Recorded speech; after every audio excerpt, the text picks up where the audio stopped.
मौजूद हूं जगदीशपुर विधानसभा के कोकिला बड़सरा गांव में, जहां पर आज एक नाइट भव्य क्रिकेट टूर्नामेंट का आयोजन किया गया है, जिसमें हमारे भावी विधायक नीरज राय जी मौजूद है। यहां पर आए हुए हैं, लोगों के बीच रहना, चंद मिनटों में पहुंच रहा है। कोई भी किसी कार्य में बुलाता है 2 मिनटों में वहां से मतलब फोन आता है और वहां से निकल जाते हैं। क्या कुछ कहना चाहेंगे आप इस आज खेल मैच में आए हुए हैं, बच्चों का जो मनोबल बढ़ाने के लिए क्या कुछ कहना चाहेंगे?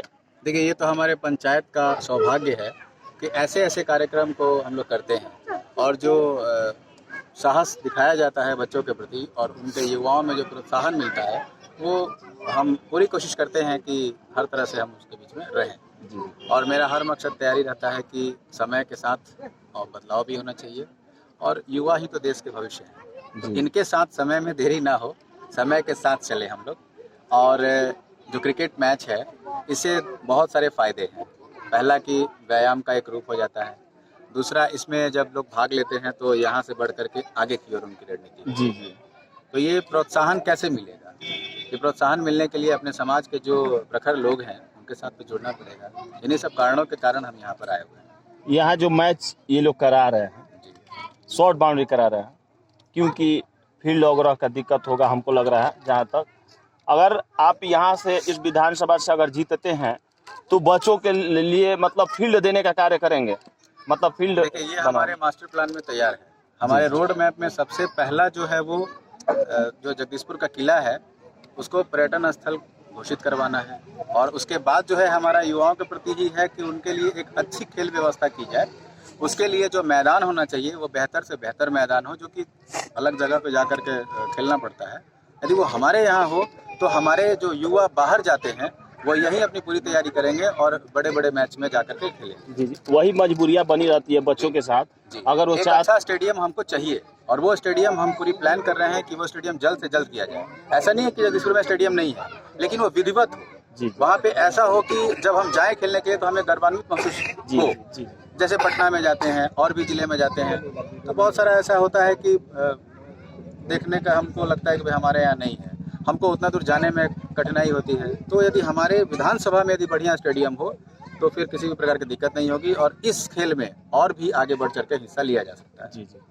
जगदीशपुर विधानसभा से सीट मिलती है, जीत दर्ज करते हैं, प्रथम प्राथमिकता आपकी क्या रहेगी? हमारा प्रथम प्राथमिकता जो जगदीशपुर का किला है उसको सबसे पहले पर्यटन स्थल घोषित करवाना, ये मेरा रोड मैप का पहला नंबर पे ये है। दूसरा हमारा युवाओं के प्रति है, जो युवा खेल से संबंधित होते हैं, जो युवा पढ़ने के बाद रोजगार के प्रति जाना चाहते हैं, तो रोजगार से संबंधित जब हमारा पर्यटन स्थल घोषित होगा तो वहाँ बहुत सारे होटल खुलेंगे, बहुत सारे जो छोटे छोटे व्यवसाय होते हैं उसका उत्पत्ति होगा। तो जगदीशपुर से पटना तक की जाने की जरूरत नहीं पड़ेगी, ये मेरा वादा है आपसे। इसी जगदीशपुर में रोजगार भी होगा, इसी जगदीशपुर में पढ़ाई भी होगी, इसी जगदीशपुर में खेल भी होगा, और यहीं भरण पोषण होगा, कहीं जाने की जरूरत नहीं। हमारे चैनल के माध्यम से जाते हैं तो लोगों को क्या कुछ संदेश देना चाहेंगे? सबसे बड़ा संदेश तो यही है कि बदलाव होना चाहिए। बदलाव। बिहार जहां डबल इंजन की सरकार बहुत पिछड़ा साबित कर चुकी है, तो सबसे पहला कि बिहार में बदलाव होना चाहिए, और जो हमारे युवा तेजस्वी जी हैं उनकी सरकार बननी चाहिए। सरकार बनने के बाद जो उनकी नीतियां हैं, जिसको लेकर के मैं घर घर घूम रहा हूँ एक कैलेंडर के माध्यम से या एक पर्चे के माध्यम से, ताकि हर घर को मैं जागरूक कर पाऊँ कि हमारे नेता की सोच और नीति क्या है। तो बदलाव होना जरूरी है। लास्ट मेरा ये सबके लिए मैसेज है कि आप सब लोग युवा हैं, और युवाओं को जिस प्रकार धकेल दिया गया है गड्ढे में, तो इनको बिहार को भी जैसे अभी की सरकार ने धकेल दिया है, तो सबको जागरूक होकर के बढ़ने की जरूरत है, सरकार बदलने की जरूरत है। बिहार भी तैयार है और युवा भी तैयार हैं। आप देख सकते हैं जिस प्रकार ये जन सैलाब है, ये तेजस्वी जी के दिल से चाहने वाले लोग हैं और तेजस्वी जी के नीतियों पर चलने वाले लोग हैं। तो मतलब जो सितंबर अक्टूबर में चुनाव होने वाला है, उसके बाद क्या मतलब बिहार में जो है सरकार बन रही है? सरकार 100% बन रही है। और क्यों ना बने? क्या हम ऐसे ही धक्के खाते रहें बसों ट्रेनों और अलग शहरों में जाकर के? क्या हमारे पास कोई रोजगार नहीं होनी चाहिए? क्या हमारे किसानों के खेतों में अच्छी फसल नहीं होनी चाहिए? तो आप सब चीज़ से देखेंगे ना। केवल ये कह देना कि हमने ये बना दिया वो बना दिया, विकास का पैरामीटर क्या उनको कहते हैं? एक विधानसभा का जो विकास का पैरामीटर होता है वो क्या होता है? केवल लाइट होता है, केवल नली गली होता है, इसके ऊपर विकास नहीं है। जो पिछले कई साल से इसी जगदीशपुर में आकर के अमित शाह ने क्या बोला था, पर्यटन स्थल को लेकर के बोला था ना कि मैं इसको जल्द से जल्द घोषणा करूंगा, जा करके सो के दिल्ली में।